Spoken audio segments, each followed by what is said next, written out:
Doctor Babasaheb Ambedkar global peace award 2026 न सचिन करडे यांचा सन्मान भारतीय मानवाधिकार परिषद रजिस्टर्ड सेंट्रल गव्हर्नमेंट व GCC club Mira road Mumbai यांच्या संयुक्त विद्यमानं आयोजित कार्यक्रमात सामाजिक कार्यातील उल्लेखनीय योगदानाबद्दल सचिन करडे यांना doctor Babasaheb Ambedkar global peace award 2026 प्रदान करून गौरवण्यात आले।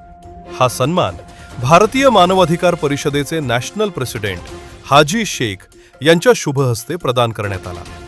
समाजातील वंचित दुर्बल घटकांसाठी केलेले निस्वार्थ कार्य, सामाजिक सलोखा, मानवाधिकार जागृती आणि शांततेचा संदेश पसरवण्यासाठी केलेल्या प्रयत्नांची दखल घेऊन हा पुरस्कार देण्यात आला। कार्यक्रमात विविध सामाजिक कार्यकर्ते, मान्यवर पाहुणे व पदाधिकारी उपस्थित होते। यावेळी उपस्थितांनी श्री सचिन करडे यांच्या कार्याचे कौतुक करत त्यांच्या पुढील सामाजिक उपक्रमांसाठी शुभेच्छा व्यक्त केल्या।